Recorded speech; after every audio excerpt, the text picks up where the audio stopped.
તો ચેનલમાં આવ્યા છો તો ચેનલ સબસ્ક્રાઈબ કર્યા વગર જાતા નહીં મારા વાલા, અને બેલ આઇકન પણ દબાવજો જેથી મારા વિડીયો તમને મળતા રહે। તો જય દ્વારકાધીશ, અને આપણે ગાડી લઈને પોગી જશે ખાંભા, જે અમારે અમરેલી જિલ્લામાં તાલુકો આવેલો છે ખાંભા, જે મારા ગામથી 3 કિલોમીટરના અંતરે આવેલો છે। અને આજ આપણે જવાના છીએ ખાંભામાં મિતિયાળા અભયારણ્યમાં આવેલો લાપાળા ડુંગર, જે અમારા ખાંભામાં સૌથી ટોચ ઉપરની પહાડી આવેલી છે, જે લાપાળા હિલ સ્ટેશન કહી શકાય અમારા માટે। અને મિત્રો, તમે ખાંભામાં એન્ટ્રી મારો એટલે ખાંભામાં 2 પેટ્રોલ પંપ આવેલા છે। એક રિલાયન્સનો પંપ છે જે કુંડલા રોડ પર આવેલો છે, અને એક ઉના રોડ પર આવેલો છે HP નો પંપ। અને આપણે ગાડીમાં પેટ્રોલ નાખી દીધું છે, અને હવે આપણે અહીંથી નીકળવાના છીએ સાવરકુંડલા રોડ બાજુ।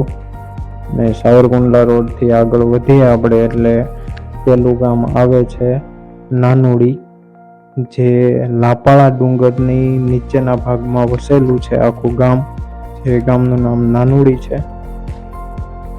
અને મિત્રો, સરસ મજાનો ચઢાણ અને વળાંકવાળો રસ્તો, જે સાપુતારાની યાદ તો ના દેવરાવે પણ એના જેવું જ તે આવેલા છે અહીંયા। ચોમાસાની સિઝન છે એટલે ચારેકોર હળિયારી છે, અને આપણે એક્ઝેક્ટ અત્યારે હાલમાં લાપાળા ડુંગરની નીચે છીએ, અને અહીંથી આગળ જતા આપણે સાવરકુંડલા રોડ તરફ જવાનું રહેશે, જ્યાં 500 મીટરની દૂરી પર આગળ આપણે લાપાળા ડુંગર સાઈડ તરી જવાનું રહે છે। અને આપણે ડુંગરાની નીચે એક્ઝેક્ટ આવી ગયા છે, જ્યાં એક ખાણ આવેલી છે, જેમાં ચોમાસામાં જે ડુંગરા નીજરતા હોય, જેમ કે વરસાદ પડતો હોય ત્યારે પાણી જે કાંઈ ડુંગરામાં ઉતર્યું હોય એ બધું પાણી અમુક સમયે, જેમ કે વરસાદ રહી જાય અને તડકો નીકળતો હોય ત્યારે આ બધું પાણી ડુંગરામાંથી બહાર નીકળતું હોય છે, જે એકદમ તેલ ટાઈપ પાણી તમને દેખાય છે, બહુ જોરદાર છે। અને લાપાળા ડુંગરની નીચે આ એક ખાણ આવેલી છે, અને એ ખાણમાં આ પાણી બધું જમા થતું હોય છે ઝરણાની જેમ। અને આગળ જે તમને વ્હાઈટ કલરનું જે દેખાય છે એ એક ભાઈ છે, જે અમારા માલધારી ભાઈ છે, જે પાણી પીવાનું ભરી રહ્યા છે, ગાયો ભેંસો લઈને ચરાવવા આવેલા છે।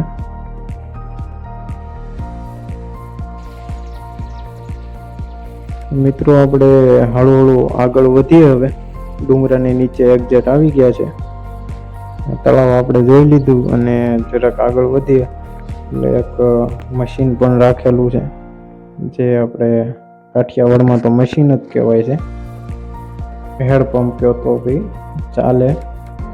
આ શિયાળા અને ઉનાળાની સિઝનમાં પાણી જ્યારે બહાર નહીં આવતું હોય ત્યારે પાણી કાઢવા માટે રાખેલું છે, જેથી માલઢોરને પાણી મળી રહે। ગાયો ભેંસો ચરી રહી છે, અને આપણે આ રસ્તે આગળ વધવાના છે। અત્યારે જોઈ શકો છો 2 થી 3 મોટરનું પાણી આમ જ તે ડુંગરામાંથી નીકળી રહ્યું છે, તે આગળ જતા નદીમાં ભળે છે, ઝાતરવડી નદીમાં। અને આપણે હવે ગાડી હાંકશું થોડી, ચઢાણમાં આપણે એકાદ જેવું, મતલબ પેલો પડાવ પાર કર્યો છે, એક ઢાળ ચડાવીને માથે ટોચ ઉપર આવીને તમને બતાવવાની ટ્રાય કરીએ। કુંડલા રોડ સાઈડનો નજારો છે, અને જે આપણે ડુંગરાની ઘણી ખરી ગોળાઈ કાપી અને આગળ વધવાનું છે। આ જેટલા પણ ડુંગરા મિત્રો તમને દેખાય છે એ બધા મિતિયાળા રેન્જમાં જે લાપાળાની પર્વત શૃંખલા છે, આમ તો ગિરિમાળા જ કહેવાય છે, ગિરનારની ગિરિમાળા જ છે બધી, પણ જે મિતિયાળા અભયારણ્યને જોડતા જે કોઈ પહાડી વિસ્તાર આવેલા છે એ બધા ડુંગરાઓ છે। આપણે ગાડી ચડાવવાની ટ્રાય કરીએ છીએ, પણ લાગતું નથી આગળ વધે એમ, કારણ કે 3 જણા બેઠા છીએ, ગાડી ઝાડ થાય છે।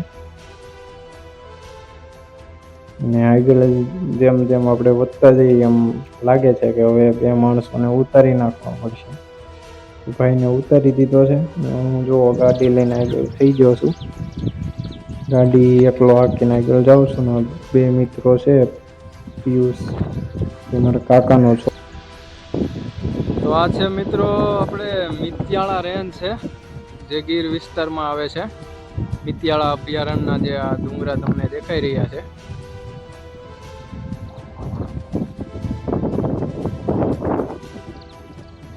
અહીંથી આગળની સાઈડ સાવરકુંડલા આવી જાય છે, ત્યાંથી પછી પહાડી વિસ્તાર થોડોક ઓછો થઈ જાય છે. આ ગીરનું નાકું ગણાય છે. ત્યાંથી આગળની સાઈડ તો બધું ડુંગરા જ ડુંગરા છે. તમને આગળ જઈને બતાવવાની ટ્રાય કરીશું અમે. એ ભવિષ્યમાં થાવી પણ ના જોઈએ, કારણ કે એ વસ્તુ થાય તો કચરાનું ને એવું બધું પ્રમાણ વધી જતું હોય છે. અત્યારે અમે ગાડી ચલાવી લીધી છે અને પેલા ગેરમાં હળવું હળવું વધી છે. ચઢાણ બહુ એવી છે ને ગાડી જ્યાં સુધી આપણથી કેપેસિટી હોય ત્યાં સુધી ચલાવી, બહુ આગળ ના વધવું. અમે અત્યારે 60-70% જેવો ભાગ ચડી ગયા છે.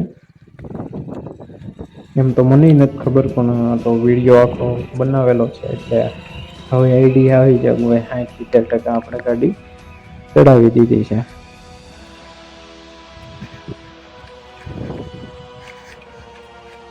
અને મિત્રો ઉપર મંદિર આવેલું છે, જે હાલમાં મંદિર બની રહ્યું છે, પ્રોગ્રેસમાં છે. આમ તો નાની એવી દેરી જ હતી મહાદેવની.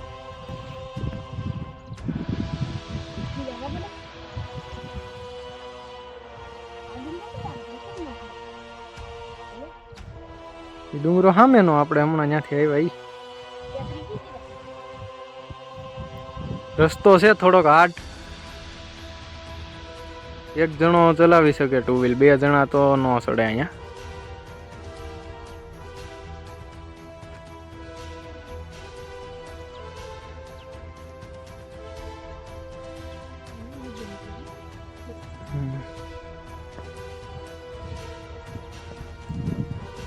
રસ્તામાં સિંહ પણ જોવા મળી શકે છે. હજી હમણાં આ રસ્તેથી જઈ અને ઉપર થઈને સીધું પાછું અહીંયા નીકળવાનું, ઉપર જવાનું છે. ત્યાં જે ગાડી છે ડુંગરો 4 તોડીને બનાવવામાં આવેલું છે. આ જે તમને દેખાય છે એ ધાતરવડી ડેમ છે. નીચે પણ એક તળાવ આવેલું છે. જે આ ડુંગરાનું પાણી જે કંઈ નીકળતું હોય છે એ બધું પાણી ત્યાં જમા થાય છે, સ્ટોરેજ થાય છે, જેથી જંગલી પ્રાણીઓને અને પશુઓને બહુ હાઈટમાંથી આવેલું છે. અને ગાડીનું કોઈ સાહસ જેમ તેમ કરવું નહીં, અડધે સુધી ચડાવાય, પછી બહુ ઉપર ચડાવવામાં થોડોક પ્રોબ્લેમ પડે. અત્યારે રસ્તો ખરાબ છે. અમે તે નીચે ગાડી મૂકી દીધી છે. અત્યારે હવે ડુંગરો ચડી રહ્યા છીએ. તમે પગકેડીથી પણ આવી શકો છો અને ટુ વ્હીલ લઈને આ રીતે 70% જેવું તમે ચડી શકો છો. અત્યારે ચોમાસાની સિઝન છે એટલે રસ્તો થોડો ખરાબ છે, એના માટે આપણે ગાડી નીચે મૂકી દીધી છે. અમારા ખાંભા તાલુકામાં મિત્રો ઊંચામાં ઊંચી ચોટી આ જ છે, જે ઊંચામાં ઊંચો ડુંગરો કહી શકાય, લાપાળા. જે ચોમાસામાં તો અત્યારે કંઈક અલગ જ ખીલેલો હોય છે. આમ બી તમે સનસેટ પોઈન્ટ કહી જ શકો. કોઈ પણ સિઝનમાં આવો, સનસેટની મજા તો અહીંયા જોરદાર આવે છે. અને આપણે મંદિરની નજીક પહોંચી ગયા છે. ઘણું ખરું ચઢાણ કરવું પડ્યું, પણ 25%માં ફીણા તો આવી ગયા. પાણીની વ્યવસ્થા ખાસ કદાચ આવો તો કરીને આપણે આવી ગયા છીએ અંદર ડુંગરા પર. દરવાજો છે, કાર ફેન્સિંગ મારેલું છે. દરવાજા બંધ હોય તો કોઈ જંગલી જનાવર આવી ચડે તો કોઈ પ્રોબ્લેમ નથી રહેતો. એના માટે આ તાર ફેન્સિંગ કરેલું છે. અને મંદિરનું કામ પણ પ્રોગ્રેસમાં છે. ધીરે ધીરે કામ ચાલી રહ્યું છે, બટ 80% જેવું કામ પતી ગયું છે. લાદી સ્ટાઇલ ને એવું બધું બાકી છે. મંદિરની ફરતે કોર ફેન્સિંગ કરેલું છે.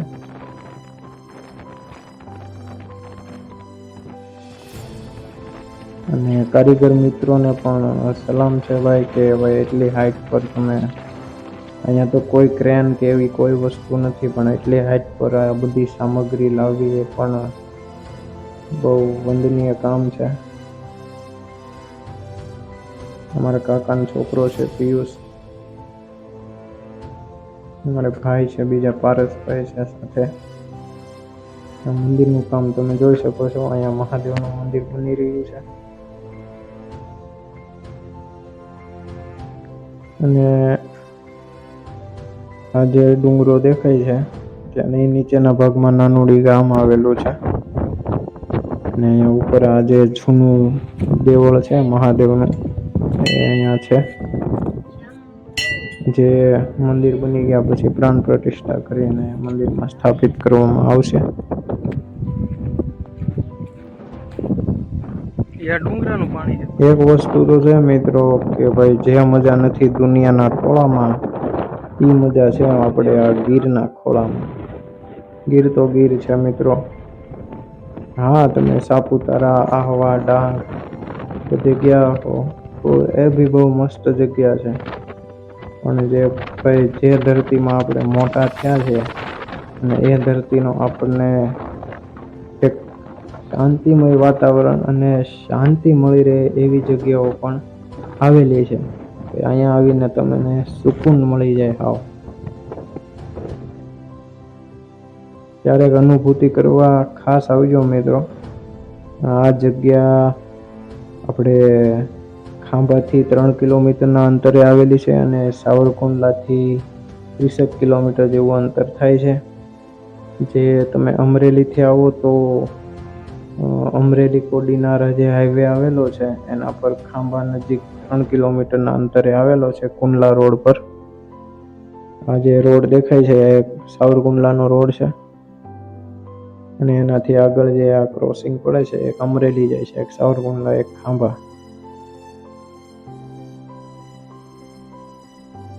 અને અહીંયા પગકેડી પણ છે, તમે પગકેડીથી પણ ચડી શકો છો. એવું જરૂરી નથી કે ભાઈ તમે વાહન લઈને જ આવી શકો છો.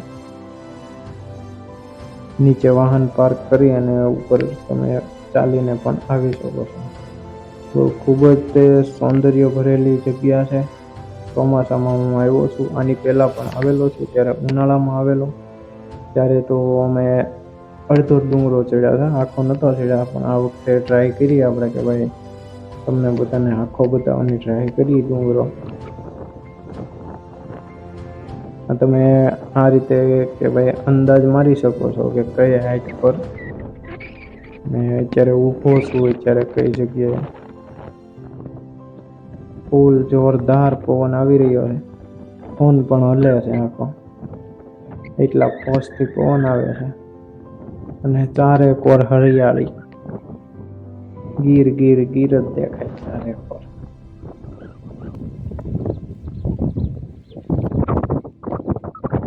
આપણે લાવ્યા હતા પણ સારું કેવડાવે છે, પવન એટલો છે ને કે બધું હલબલાવી નાખે છે.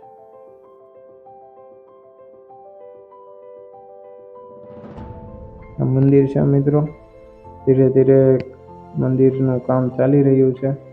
મંદિર બની જશે ત્યાર પછી અહીંયા પર્યટન સ્થળ વધશે એવું મને જોયા પરથી લાગે છે. ને આ અમારા ખાંભામાં સૌથી ઊંચામાં ઊંચી ટેકરી છે, જે પહાડી વિસ્તાર અમારે ખાંભા એરિયામાં છે, એમાં ઊંચામાં ઊંચી ટોચ છે. ત્યાંથી અહીંથી તમે આજુબાજુના ગામડા પણ જોઈ શકો છો. જેમ કે અહીંથી આગળ તમે જે દેખાય છે ત્યાં ખાંભા સિટી આવેલું છે. અને આજુબાજુના બીજા ગામડા જેમ કે વાડ છે, વાક્યા છે, નાનુડી છે, બીજા ગામડા પણ દેખાય છે. પણ અત્યારે ચોમાસાનું વાતાવરણ છે એટલે વાદળાના લીધે ક્લિયરિન્સી નહીં આવતી બરોબર. તો અહીંયા મિત્રો આવો તો ખૂબ મજાની જગ્યા છે, જરૂર આવજો.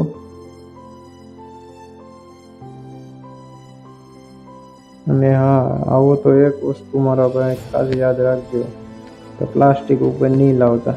કોઈ પાબંદી નથી, કોઈ ના નથી પાડતું, પણ જેટલું આપણે ન લાવીએ એટલું ફેલાવવાની કોશિશ ઓછી. કારણ કે અત્યારે હાલમાં તો અમે જોયું છે કે ભાઈ ક્યાંય પણ પ્લાસ્ટિકનો એક કાગળ પણ તમને જોવા નહીં મળે. અને આપણે રિટર્ન ડુંગરેથી નીકળી ગયા છે. પાછા જઈએ છીએ હેઠવા, જે આપણે ગાડી હવે ફ્રી કરી દેવાની છે છેક સુધી, કારણ કે હવે 1-2 જગ્યાએ જવાન આવે છે, બાકી તો બધે ઉતરવાનું જ છે. ગાડી સીધી મૂકી દેવાની છે. આપણે દરવાજો કરી દીધો છે બંધ. મંદિરના પાછલા ભાગમાં આવી ગયા છે અને આપણે બે ભાઈઓ મિત્રો પારસ ને પિયુષે દોટ મૂકી છે. બે રમાટી બોલાવે જાય છે. હું થાકી ગયો છું, વાહે હળવું હાલ્યો જાવ છું. સીધા હેઠે ડુંગરેથી ગમ મનાના હેઠે આવ્યો. જેવા જ હેઠે આવ્યા ને ત્યાં અમારે હાડથી ભગાભાઈ મળી ગયા, આની હાલની જે કિંમત માલઢોર છે લઈને પાણી પવા આવ્યા હતા. એની પાસે આશરે 30 થી 40 ગાયો ભેંસો હશે. હે આ તો જે ભાટ ગામથી અહીંયા નાનુડીની સીમમાં માલઢોર ચરાવવા આવે છે. અચ્છા, અમારે ભગાભાઈ, જેની સાથે મારી મુલાકાત થઈ હમણાં. ખૂબ સારા એવા માણસ છે.